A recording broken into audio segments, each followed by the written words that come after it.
Hello, it's me, Recky, and welcome back to another reaction to a highly suggested channel. And of course, I really do love coming back to the Fat Electrician. And there has been a bunch of different reactions you want me to do to his channel. And I've decided something that actually, feels like I would actually watch. If you haven't checked out the Fat Electrician yet, you find the link for the video we're gonna watch, and of course for the channel. Go there and give them the support that they so much deserve. If you do enjoy the content you're currently gonna watch, don't forget to smack the like and of course hit that subscribe. A big thank you to my channel members and my Patreon. Thank you so much for the incredible support. Really appreciate it. A big shout out to the Supreme Tier donators over by Patreon and of course on channel membership. God bless and thank you.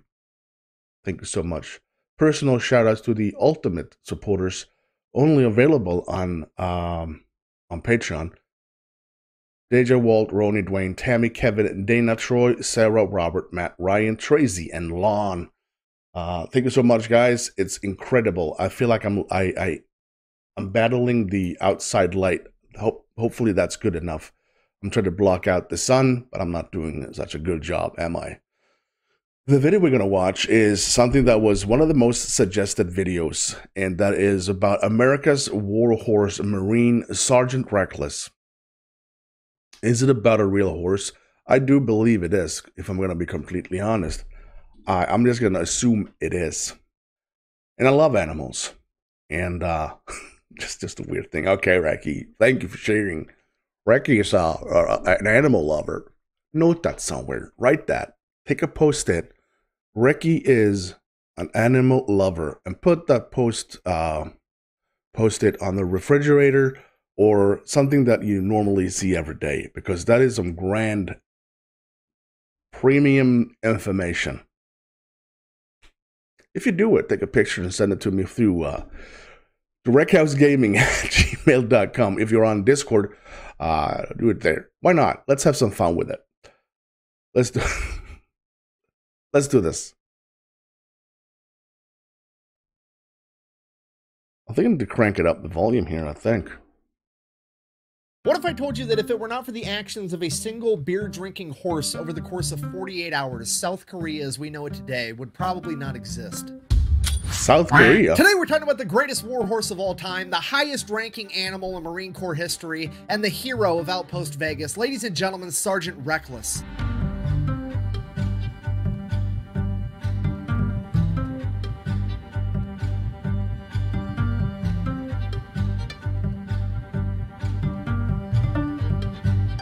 All right, before we get too far in this video, we do have a sponsor for a couple of reasons. One, I got bills, just gonna be honest with you. Two, I gotta pay the editor. And three, in the case of this particular video, back in the day, it used to be a rule that whenever Sergeant Reckless did any type...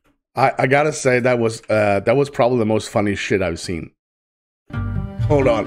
All right, before we get too far in this video, we do have a sponsor for a couple of reasons. One, I got bills, just gonna be honest with you. Two, I gotta pay the editor. And that's hilarious as hell. Hey, it's me. That's me, I'm sorry. And three, in the case of this particular video, back in the day, it used to be a rule that whenever Sergeant Reckless did any type of publicity, whoever did it had to make a $1,000 donation to a Marine Corps charity, and I am going to honor that since I'm making this video about her. That being said, this video is brought to you by NordVPN. Wait, no. Nord Shadow Legends. No. NordVPN, that's the one. Full disclosure, I tried to make a funny skit ad for this video where like me and my wife were both in bed, and instead of using a condom, I used NordVPN, and then I accidentally put a condom on my phone, but my skit failed miserably. Okay, get out of here, Misha. Okay, it's fine. If I used NordVPN, my dog wouldn't have been able to find me because I'd be in Singapore, actually. NordVPN. Your dog can find you, but your internet service provider can't. Okay, so believe it or not, I actually do use NordVPN in real life, but I use it for a different reason than any other talking point you've ever heard in a Nord ad ever, so I'm just gonna go ahead and show you guys that today. All right, so let's say I wanna start working on a new video, so I hop over to Google to find some sources. We pull up Google, and let's see what we come up with. Let's say I wanna do a video on Aimo Koivunen, the Finnish guy that took a bunch of Pervidin. Google that, here's what pops up. I've got a Wikipedia page, and then a bunch of websites that just regurgitate the same article over and over and over again. Now, I know that Aimo is from Finland, so if I hop over to NordVPN and I actually change my location from America to Finland. Hopefully, since it's his native language, it'll give me some better sources. 2 seconds later, I'm now connected to Finland, and as far as anybody on the internet's concerned, I am a Finnish guy in Finland browsing the web. Now, we just go back and I hit refresh, and as you can see, I have a bunch of different sources, all about Aimo Koivunen. So we're just gonna pick one, then I go up here, I hit translate, and now I have a new source of information for my video on Aimo that I never would have been able to find were it not for NordVPN. And it has a bunch of other use cases on top of that, so if you wanted to check it out for yourself, you can go to nordvpn.com/thefatelectrician. Now, I'm going to help Fat Electrician. The reason I don't use NordVPN, but I have a VPN. So if you do any kind of banking and stuff like that, you purchase whatever you purchase online, you're not safe. Be safe with NordVPN and go to nordvpn.com/thatelectrician. Read about it. now let's get back to this video. Our story takes place during the Korean War, which is kind of an issue because most people know absolutely nothing about the Korean War, and it's kind of important for context. So we're going to do a real quick and dirty oversimplification of the entire thing. Super casual, 60 seconds. We're going to learn more about the Korean War than most people do in their entire K-12 education. Go ahead and start the timer. Here we go. July 25th, 1950. Communist North Korea, backed by Communist China and the Soviet Union, decides that they are going to attack South Korea and try to take over the entire peninsula. Over the course of the next 5 to 6 weeks, they would almost accomplish their goal, beating the South Korean military all the way to the base of the peninsula, and it is not looking good. But luckily, NATO shows up at the last minute to save the day. The NATO forces are like 90% American, but there's also some British, some Canadian, some Australian, and like 12 other countries on top of that, and they have a huge amphibious landing in Incheon, and they proceed to turn the tables on the North Koreans entirely, beating them all the way back into North Korea, and then they continue to advance, beating them all the way up the peninsula and almost to the border of China. So now the Chinese government's kind of shitting their pants because NATO's like 30 miles off their border, and they can't have NATO coming up in their territory with their democracy and their human rights and their food. They've got to do something about this. So China comes out of we don't want your food. left field with their big-ass military, joins the fight, takes NATO completely by surprise, beats them all the way back down the peninsula to pretty much the original North and South Korean border, and this is where our story begins. I'm not trying to brag, but that was under 60 seconds, and I got a Lord of the Rings reference in there. I'm having a really good day. Okay, now that we're on the same page, October 1952, here's what the front line looks like. Each one of those triangles represents a hill, and on top of those hills is a bunch of NATO troops. Basically, at this point in time, NATO is now just trying to hold this line long enough to force the communists to sign a peace treaty and preserve South Korea, because as it turns out, this long string of hills is almost the exact same border that South Korea was before. So if they can utilize these hills to hold the high ground, maybe they can get this accomplished. Why do they want to hold the high ground? Well, because the high ground's awesome, isn't it, Anakin? Yeah, anyways, if I could bring your attention to the furthest triangle on the left where it says the Nevada. I got a confession to make. I only seen one Star Wars movie, and that was the one that was made like in the 70s or something with Harrison Ford and Chewbacca. I'm pretty sure Chewbacca's in the rest of them, but that's basically what I remember. Cities. That is not actually one. I don't want any hate comments. Hill, but 3 smaller hills in a close triangular formation, commonly referred to as the Iron Triangle. Each one of these hills is named after one of the 3 Nevada gambling cities, Reno, Carson, and Vegas. The reason that NATO named them after the Nevada gambling cities is because it is a gamble as to whether or not the Marine Corps is going to be able to hold that position. Because if Chinese Communist forces are going to try to break through this line, it's probably going to be right there at the Nevada cities, because then they will have a direct path to the capital of Seoul, and if they're able to capture Seoul, it'll be absolutely devastating to NATO's ability to negotiate a peace treaty. So the United States Marine Corps absolutely has to hold this position, and most importantly, they have to hold Outpost Vegas because it is the highest of the 3 hills, and if they lose Vegas, they are almost guaranteed to lose the other 2. Alright, so here's the plan. Each one of these hills is going to have 40 Marines and 2 Navy corpsmen on top. These hills are so steep that the only way to get up there is by foot. They're like a 45-degree angle all the way up. So the Marines aren't able to get trucks up there. They're not able to get tanks up there. The only thing they can get up there is barbed wire, shovels for digging trenches, guns, and 75mm recoilless rifles. These recoilless rifles are pretty much going to be the Marines' only chance at defending themselves if they do get attacked. The problem with it is, though, since you can't get a truck up on this hill, now the Marines have to carry all the ammunition up themselves. Oh, damn. And each shell weighs approximately 24 pounds. So because I don't know pounds. I don't know what that is. You gotta tell the editor to put that in the metric system. Carrying these shells up this enormous hill one or two at a time absolutely sucks. The Marines get permission to buy a horse or a mule or a donkey or something. So they go down to Seoul and they start looking. And obviously, the first place they choose to investigate is the horse racetrack at Seoul. Is there probably going to be a pack animal at a racetrack for sale? No, probably not, because that's racehorses, and racehorses don't make good pack animals. But that is the one place that's going to have alcohol and gambling, so you best believe that's where the Marines are going to check first. But as fate would have it, they would meet up with a horse trainer and jockey by the name of Kim Hook Moon, who would be willing to reluctantly sell his horse Chim Hai, which translates to flame in the morning. He absolutely did not want to sell this horse. He described it as the most beautiful and intelligent horse on the planet, but he did it for $250 because he had to buy his sister a prosthetic leg. I believe her name was Peggy, or was it Eileen? Anyways, the Marines buy this horse, they throw her in a trailer, they take her back to camp. From there, she immediately goes into what the Marines call hoof camp. Get it? Hoof camp, boot camp. That's funny. Moving on. The first thing they do is try to get the horse acclimated to battle by firing the recoilless rifle near her. And the first time they fired this rifle, this horse jumped 4 feet straight into the air and freaked the fuck out. Then they calmed her down, they fired it again, still scared out of her mind. And they fired it again and again. And by the 8th time they fired it, she was completely calm, and a recoilless rifle never scared her ever again. From there, they taught her how to survive. She learned how to avoid barbed wire. She learned not to get too close to the back end of the recoilless rifles because the blowback could hurt her. She learned that whenever a Marine yelled incoming, she needed to run to a nearby bunker, or if she wasn't near a bunker, she learned how to lay down. After she completed her training, the Marines ordered her a special saddle to be made and shipped. If it's okay with you, I'm just gonna cry for a bit. Because horses are like insanely intelligent, and they actually managed to train her to be a Marine. They trained a horse to act like a Marine. Isn't that mind-blowing?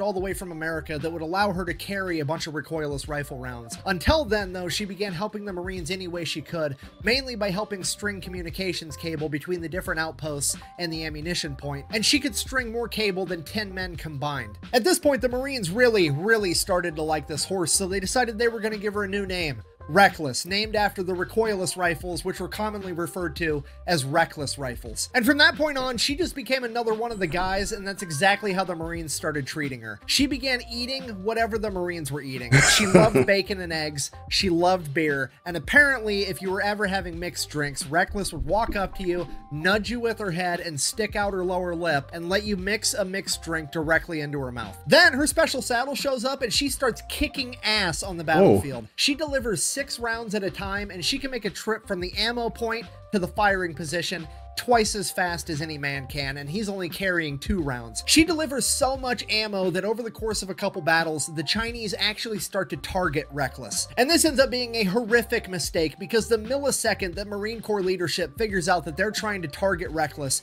they flip the script, turn around to the Marines, and they're like, boys, they're trying to kill Reckless so they can eat her because they're starving communists. At which point, all the Marines responded with... Okay, the Marines are absolutely furious. This is worse than fucking with Doc. We've got multiple Docs. We've only got one Reckless. We can't allow this to happen. And the Marines begin fighting that much harder. And they have more ammo to fight even harder with because Reckless is right there with them, bearing ammo the entire time. From this point on, they begin dominating every skirmish that they take part in. At one point, they're working adjacent to the Australian military, and the Australians are so blown away by Reckless that they come up to meet her after the skirmish, and they actually give her one of their campaign hats as a reward for being such a badass on the battlefield. Reckless and the Marines fight and hold the line for the next 5 months, and by March of 1953, peace talks between North and South Korea are well underway, and it's beginning to finally look like this war might come to a peaceful resolution. But on March 26th, Chinese forces would launch a major offensive trying to break through the line at the Nevada cities with 4,000 men. For the next 4 days, the Marine Corps and the Chinese fight over these hills. The Chinese take the hill, the Marines take it back. The Chinese take the hill, the Marines take it back. Eventually, it got to the point where nobody could hold the top of the hill, and you just had the Chinese on one slope of the hill and the Marines on the other. They said that there was so much artillery flying in both directions for the entirety of 4 days that the sound of individual explosions gave way to what seemed like a constant and consistent roar. For 4 days, they were completely unable to verbally communicate, and they could only talk to each other via hand signals. And because of all this noise, the Marine Corps forward observers weren't able to effectively communicate with the Marine Corps artillery and mortars force, meaning that the artillery and mortars were just firing blindly into the general vicinity of where the enemy should be. Meaning that the only effective fire the Marine Corps has in this fight is coming from the recoilless rifles, because they don't require a forward observer and they don't require communication. The men with the recoilless rifles are the ones spotting the enemy and firing the gun. Yeah. The recoilless rifles are now the key to winning this battle, and they absolutely have to stay up and running, and they have to get this ammunition up to these hills to fight back. The problem is the ammo point is 750 yards away from the firing position,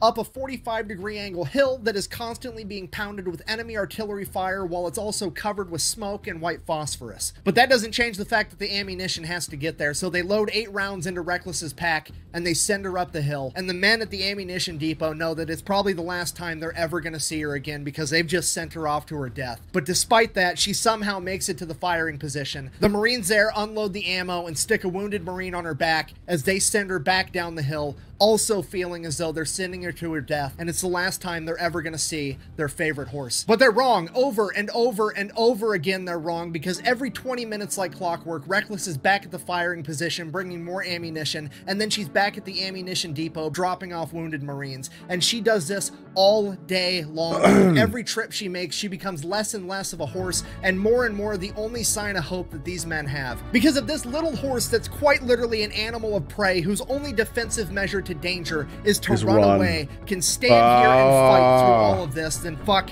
maybe they can too. Despite being struck by shrapnel twice, Reckless kept the Marines so well stocked with ammunition that they managed to melt one of the barrels of the 75mm recoilless rifles. On the first day of battle alone, she made 51 round trips to the firing line, covering over 35 miles, delivering 386 rounds of ammunition. Oh my God. Totaling over 9,000 pounds, and that's not including all the Marines that she carried back down the hill. At the end of the first day of battle, they took Reckless, gave her all the food and water that she would eat or drink, and then they laid her down to bed. She got to sleep for 6 hours before the first enemy artillery shell impacted, and at that, she was back up and ready to do it all over again, and she repeated her performance from the day prior. At the end of the second day, nobody held Outpost Vegas at the top of the hill. The Chinese held one slope and the Marines held the other, and it is at this point that the Marine Corps leadership decided that if they can't hold the high ground, there just isn't going to be a high ground anymore. They called in the Marine Air Wing, and on the morning of the third day of battle, the Marine Corps dropped 28 tons of ordnance on top of the hill, completely leveling every defensive structure and anything else that was up there. By the end of the third day, the Marines had taken the top of the...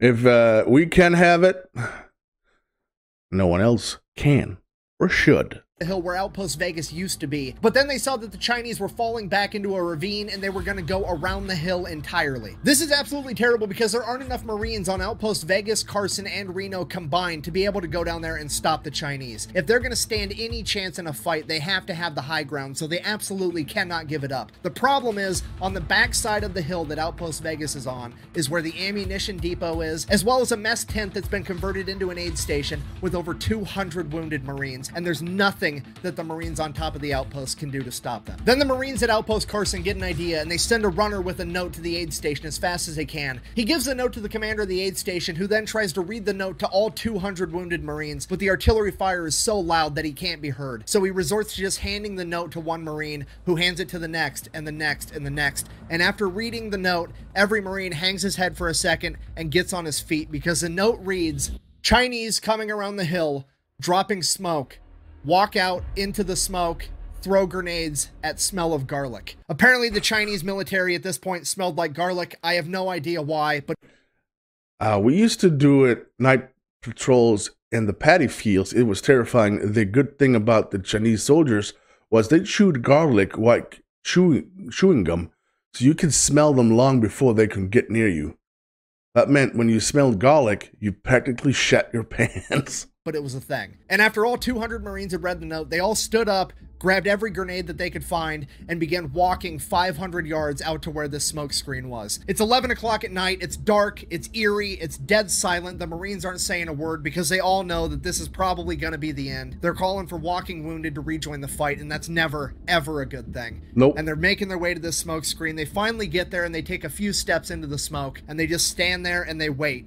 And they wait, And after 10 minutes, there's a faint smell of garlic, and it keeps getting stronger and stronger and stronger. And the Marines know what's going to come next, but they just don't know when to start throwing these grenades. And then off in the distance in the smoke, they hear a single cough, and all the Marines just begin throwing these grenades into the smoke screen. Within a matter of seconds, they've completely exhausted their supply, throwing over 500 grenades into the smoke. And that was it. There was nothing left to do but stand there and wait for the enemy to come and get them. So that's what they did. They stood there and they waited and they waited, and the smell of garlic got a little bit fainter and a little bit fainter. And finally the Marines are like, fuck it, I'm going to bed. So they walked back to the aid station, went to bed, woke up the next morning, and holy shit, the enemy artillery had completely stopped and the battle was over. They would later find out that the Chinese suffered over 4,000 casualties trying to break through the Marine line. And after the incident at 11 o'clock at night with the smoke screen and the aid station, they simply could not afford to lose any more men and were forced to retreat. So that was it. The Marines did it. Against all odds, somehow the Marines managed to hold the line against a vastly superior force. Larger force, not superior force. Very important detail. Preventing the enemy from retaking Seoul, giving NATO the political leverage they needed to negotiate peace talks, and establishing and preserving the South Korea that we know today. And arguably, it's all because of a single horse that absolutely refused to give up on her fellow Marines. And because of this, Reckless is declared the hero of Outpost Vegas, and she is awarded the rank of corporal in the United States Marine Corps. Shortly after the battle, the Marines get rotated out by a brigade from the Turkish military, and the Marines finally get some much-deserved R&R.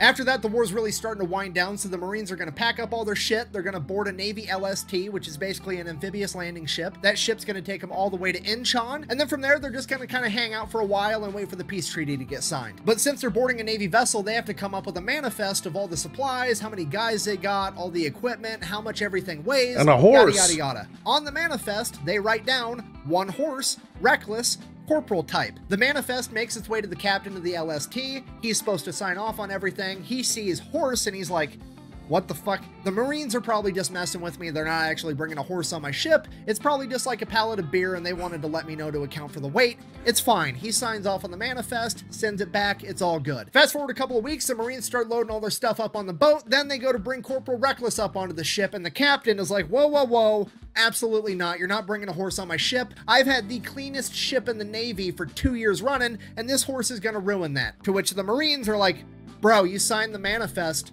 This is happening. Get over it. One thing leads to another. Corporal Reckless gets on that ship. Once they get Reckless, all the equipment and all the Marines on board, the ship takes off, and all the Navy members are kind of making fun of Reckless and the Marines because it's not normal for Marines to care this much about an animal, and they're not treating Reckless with the respect that she deserves. So when they demand that Reckless gets fed bacon, eggs, and beer just like the Marines, the Navy absolutely refuses, and they said they're only going to give her cabbage and wheat. So that's what they do. This upsets Reckless's stomach, and she proceeds to shit all over this boat for the next 3 days. A couple days later, Reckless starts feeling better. They're almost to Incheon. They're about to port, get off this boat. Everything's going to be great. At this point, the Marine Corps officers have a brilliant idea. They decide, hey, us and our men just went through one of the bloodiest battles in American military history. The horse has been sick this entire time. You know what would make everybody a lot happier? If instead of just parking the fucking boat and getting off like normal people, what if we did an amphibious landing? You know, for fun and training and stuff. Wouldn't that be great? To which all the enlisted men are like, fucking fine, whatever, let's just do it and get it over with. So they make an amphibious landing in Incheon for training, but guess what? Reckless doesn't understand that it's for training. She thinks this shit's for real. So Reckless becomes the only horse in Marine Corps history to successfully make an amphibious landing. So the Marines get settled down in Incheon, and that's when they notice that there's a horse all over the news. It's in every newspaper, it's in every magazine, it's on every radio broadcast. The entire world is talking about this. I don't understand. How can... Well, I'm just going to find out. Horse, but it's not Corporal Reckless. It's some horse over in America called Native Dancer. It's the greatest horse in the world. It's going to win the Kentucky Derby, blah, blah, blah. And the Marines are kind of getting pissed because they know for a fact that they have the best horse in the world, and it's Corporal Reckless, not Native Dancer. And the Marines are willing to put their money where their mouth is because they pull together over $25,000, which is like over $250,000 in today's money. And they publicly offer it up as a wager to the owner of Native Dancer. Hey, bring your horse over to South Korea. Korea, beat Reckless in a race, and you can have the money. But this wasn't just going to be any race. This was going to be called the Paddy Derby. It was a 1.5 mile course uphill through rice paddies, and each horse wasn't going to have a rider, and they were going to have to carry 192 pounds of ammunition. Unfortunately for everybody, Native Dancer's owner decided that they were not going to partake in this competition, so now the Marines kind of just hung out until the end of the war. Then the order comes down, hey, pack your shit, it's time to go home. The Marines are like, cool, great, grand, wonderful, how are we going to get Reckless home? At which point the leadership over at the Marine Corps is like, well, here's the thing, we don't think that the taxpayers would appreciate spending their money to transport this horse all the way back to America, so we're just gonna abandon her here. To which the entire Marine Corps is like, the fuck you are. They go into full samurai mode. They're gonna figure out how to get Corporal Reckless back to America through the back channels, whatever it takes. So they end up getting a hold of a public company called Pacific Transport, and they convince the owner to take Reckless all the way back to America. The only problem is Pacific Transport doesn't go to South Korea. The closest he can get is to Japan. Okay, cool. Now we just have to get Reckless from South Korea to Japan. Reckless's platoon then gets a hold of the Marine Corps Air Wing, and they convince those Marines to let them smuggle Reckless onto a cargo plane going from South Korea to Japan. From there, they get Reckless onto the Pacific Transport ship. They take him all the way back to San Francisco, where the Marines are going to re-meet back up with Reckless. Okay, fast forward, the Marines make it to San Francisco. The Pacific Transport ship makes it to San Francisco. The Marines go there to pick up Reckless, at which point they find out that Customs beat them there,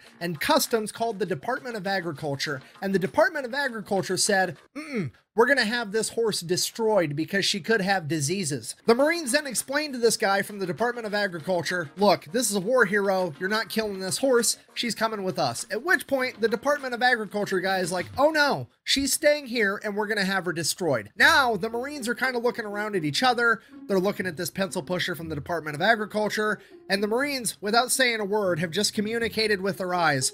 We're actually going to have to kill this guy and hide the body. Department of Agriculture guy is finally starting to piece together. Yeah, we're going to kill him because we need the horse. Together how quickly and how far this might escalate, and he finally comes to his senses and he's like, okay, look, maybe, just maybe, I'll take a blood sample, I'll take it to the lab, and if she doesn't have any diseases, we'll release her.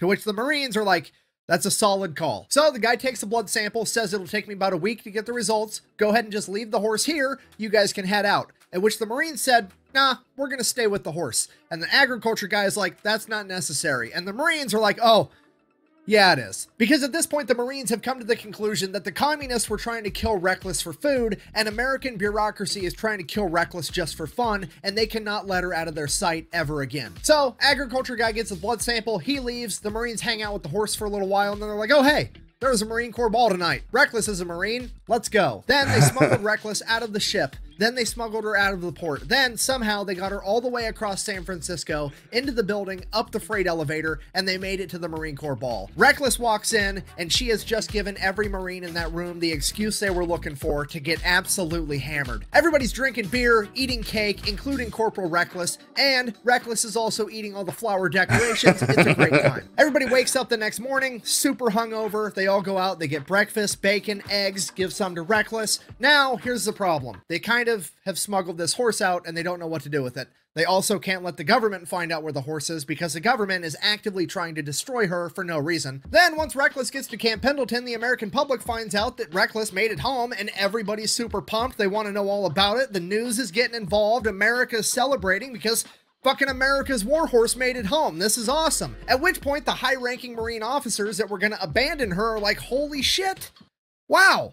What a great idea. You guys smuggled her all the way here, and we're just going to take credit for it because this is going really well for us. We had no idea that the American public would be okay with us doing the right thing and bringing a war hero home. We thought the American public wanted us spending millions and billions of dollars teaching fucking pigeons how to drive missiles and strapping napalm bombs onto bats and shit. We had no idea that doing the right thing would be so popular. So then they throw a big parade, they have a big ceremony, Reckless gets promoted to E5 sergeant in the Marine Corps, they hook her up with this cool ass blanket, She gets awarded 2 Purple Hearts, 1 for each piece of shrapnel she took during the Battle of Outpost Vegas. It's a huge deal. She starts doing commercials, endorsements. The rule with that was she doesn't work for free. She's willing to do charity events for free. Anything else, if somebody wanted her to endorse a product, it had to be a product she actually liked. If it was food, it better be food she liked. If it was a drink, it better be a drink that she liked drinking. Otherwise, she wasn't going to do it. And those companies had to pay $1,000 for the privilege of working with Sergeant Reckless, and that money went to a charity for the Marine Corps. And here's the thing with Reckless being a sergeant. Most animals are like, oh, they're such and such rank, they're this rank, but they're not actually that rank. It's just like a symbolic thing. With Reckless, it was not a symbolic thing. The Marines treated her like she was truly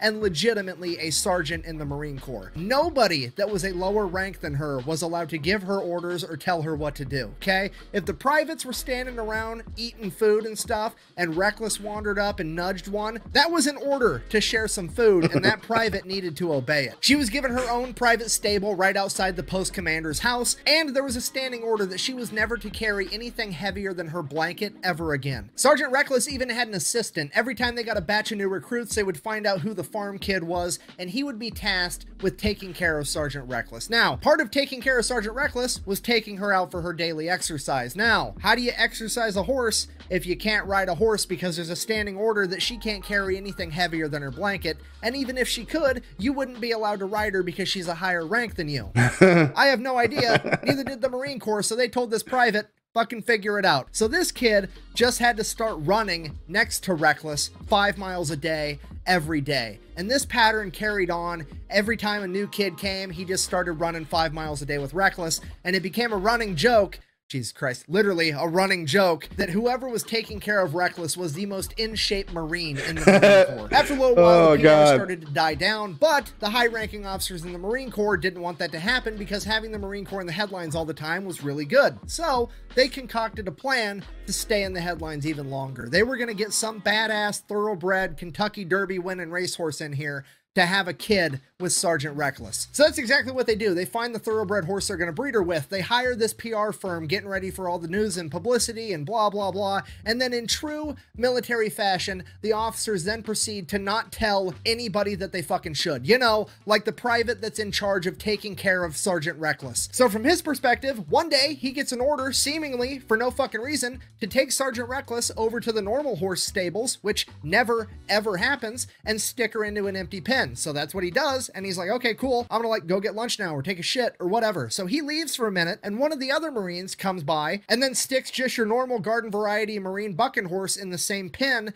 as Reckless, not knowing it was Reckless because Reckless is never in those pens anyways. So fast forward a little bit, Sergeant Reckless's assistant comes back, and Reckless and this bucking horse are midway through a horizontal jogging session, and he's not about to get in there and stop it. Okay, now Sergeant Reckless's assistant is having a full-on panic attack because Sergeant Reckless, the pride of the Marine Corps, is currently getting taken to Pound Town on his watch, and he is definitely going to be in trouble for it. So as soon as they finish, he runs in, gets Reckless, takes her in the barn, he's brushing out her mane, he's getting the scratches off of her sides, he's trying to hide all the evidence. And then while they're in the barn taking care of that, that other bucking horse gets taken out of the pen, and this big old fancy truck pulls up with this big old fancy trailer, and this big ass Kentucky Derby winning thoroughbred racehorse gets unloaded and put in the pen that Reckless was just in. He gets done cleaning Reckless up in the barn, takes her out, and everybody's like, bro, what are you doing? Reckless is supposed to be in there with this other horse.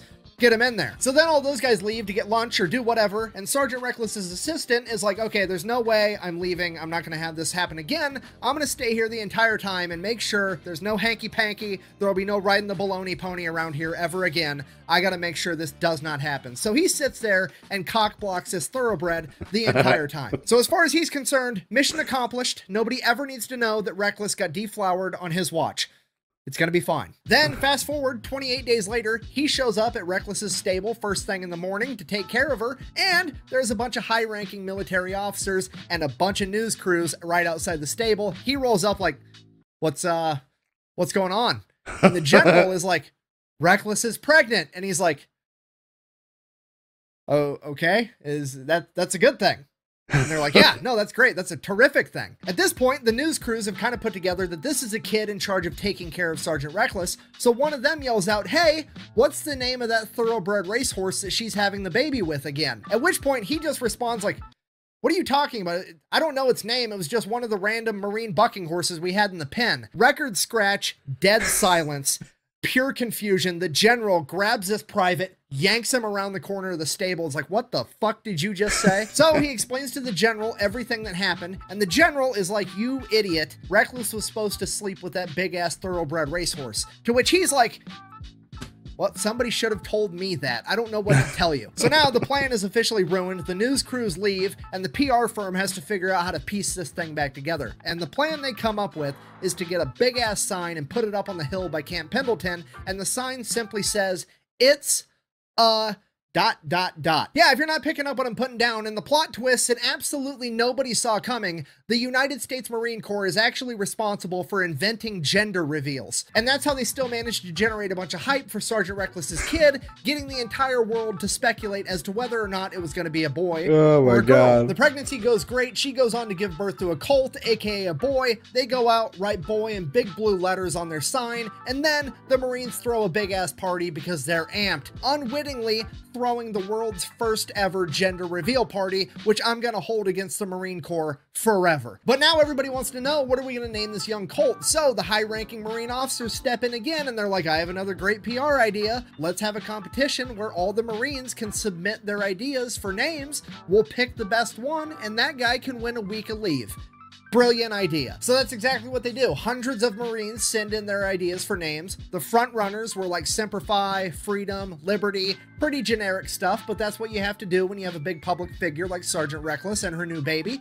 But the commanding officer in charge is just like, I don't like any of these names. I'm gonna name it myself. So he just decides that he's gonna pick a random private and be like, hey, you're the winner, even though you didn't pick the name, but I'm just gonna say you're the winner so I don't look like an asshole. And then he named the colt Fearless, which, that's a great name. I'm just getting really, really jaded with bureaucrats and high-ranking officers in this video for some reason. Sorry about that. Anyways, fast forward a couple years, 1959, Sergeant Reckless is now getting promoted to Staff Sergeant Reckless, E6. There's a 1,700-man parade, a 19-gun salute. The Marines make a huge deal out of it because, well, Reckless deserves it. So that's yeah, what definitely. And in the crowd that day was none other than the new Private Fearless of the United States Marine Corps, which I thought was pretty cool. Later that year, she would give birth to another boy named Dauntless, and then a couple years after that, she would give birth to yet another boy named Chesty, named after Chesty Puller, the most decorated Marine of all time, and as rumor has it, the last Marine to ever ride Reckless. From there, Sergeant Reckless would retire and spend the rest of her life living on Camp Pendleton as the highly regarded, highly respected war hero that she was before passing away in 1968. So in conclusion, this has been the story of Sergeant Reckless, the hero of Outpost Vegas, America's greatest warhorse, the four-legged Marine that fought during the Korean War, which is commonly referred to as the Forgotten War. But as is the case with most of us, it's not that we forgot it, it's that we were never taught about it in the first place. So if you made it this far in the video, I really hope that you learned something. If you want to support the channel, best way to do that is go check out thefatelectrician.com. We got merch, I got a Patreon with deleted scenes. Otherwise, until next time, quack bang, out.